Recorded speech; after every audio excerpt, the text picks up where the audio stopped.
بسم اللہ الرحمن الرحیم۔ السلام علیکم ورحمۃ اللہ وبرکاتہ۔ درود شریف پڑھ لیجئے۔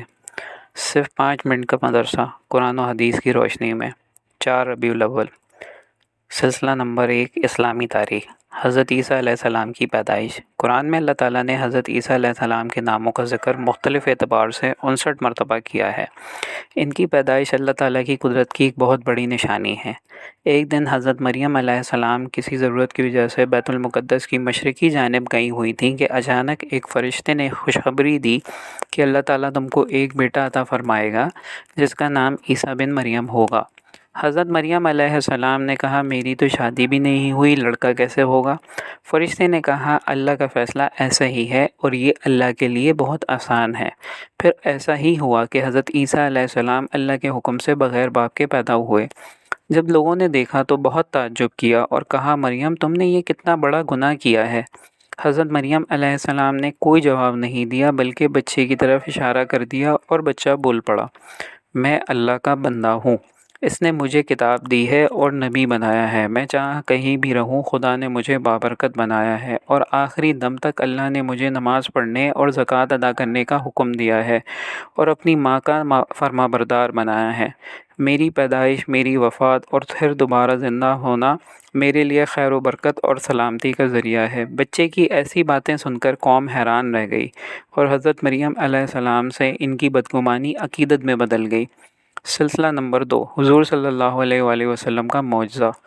غزوہ موتہ میں شہیدوں کے متعلق خبر دینا۔ ملک شام میں موتہ نامی ایک مقام پر جنگ ہو رہی تھی۔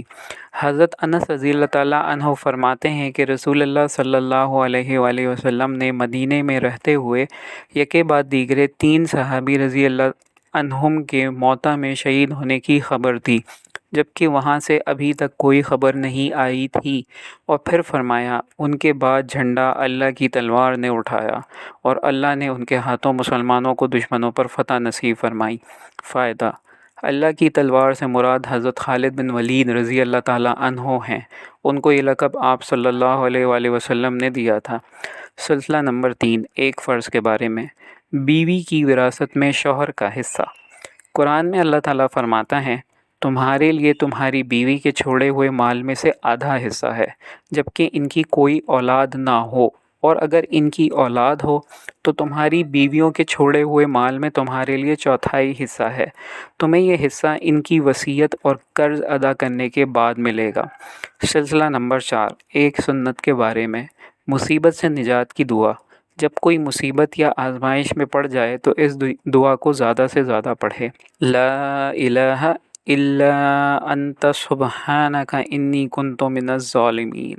ترجمہ: الہی آپ کے سوا کوئی عبادت کے لائق نہیں، آپ تمام عیبوں سے پاک ہیں، بے شک میں ہی قصوروار ہوں۔ سلسلہ نمبر 5، ایک اہم عمل کی فضیلت۔ ملاقات کے وقت سلام و مصافحہ کرنا۔ رسول اللہ صلی اللہ علیہ وآلہ وسلم نے فرمایا جب 2 مسلمان ملاقات کے وقت مصافحہ کرتے ہیں اور اللہ تعالیٰ کی تعریف کرتے ہیں اور اللہ تعالیٰ سے مغفرت طلب کرتے ہیں، یعنی مصافحے کے وقت یغفر اللہ لنا ولکم اور مزاج پرسی کے وقت الحمدللہ کہتے ہیں تو ان کی مغفرت کر دی جاتی ہے۔ سلسلہ نمبر 6، ایک گناہ کے بارے میں۔ قرآن کو چھپانا اور بدلنا۔ قرآن میں اللہ تعالیٰ فرماتے ہیں جو لوگ اللہ تعالیٰ کی کتاب کے احکام کو چھپا کر دنیاوی مال و دولت حاصل کرتے ہیں، وہ لوگ اپنے پیٹوں میں آگ بھر رہے ہیں۔ قیامت کے دن اللہ تعالیٰ نہ ان سے کلام کریں گے اور نہ ان کو گناہوں سے پاک کریں گے اور ان کو دردناک عذاب ہوگا۔ سلسلہ نمبر 7، دنیا کے بارے میں۔ دنیا کی چیزیں۔ قرآن میں اللہ تعالیٰ فرماتے ہیں تم لوگوں کو جو کچھ دیا گیا ہے وہ صرف دنیاوی زندگی میں برتنے کا سامان ہے، اور جو کچھ اجر و ثواب اللہ کے پاس ہے وہ اس دنیا سے کہیں زیادہ بہتر اور باقی رہنے والا ہے، جو صرف مومنین اور اپنے رب پر بھروسہ رکھنے والوں کے لیے ہے۔ سلسلہ نمبر 8، آخرت کے بارے میں۔ دوزخ کی گہرائی۔ رسول اللہ صلی اللہ علیہ وآلہ وسلم نے فرمایا ایک پتھر کو جہنم کے کنارے سے پھینکا گیا، وہ 70 سال تک اس میں گرتا رہا مگر اس کی گہرائی تک نہ پہنچ سکا۔ سلسلہ نمبر 9، طب نبوی سے علاج، بڑی بیماریوں سے حفاظت۔ رسول اللہ صلی اللہ علیہ وآلہ وسلم نے فرمایا جو شخص ہر مہینے 3 دن صبح کے وقت شہد کو چاٹے گا تو اسے کوئی بڑی بیماری نہیں ہوگی۔ سلسلہ نمبر 10، نبی صلی اللہ علیہ وآلہ وسلم کی نصیحت۔ رسول اللہ صلی اللہ علیہ وآلہ وسلم نے فرمایا، جب تم میں سے کسی کو چھینک آئے اور الحمدللہ کہے تو تم اس کے لیے یرحمک اللہ کہو، اور اگر وہ الحمدللہ نہ کہے تو تم یرحمک اللہ نہ کہو۔ جو کچھ پڑھا سنا، اللہ تعالیٰ اس پر عمل کرنے کی توفیق عطا فرمائے۔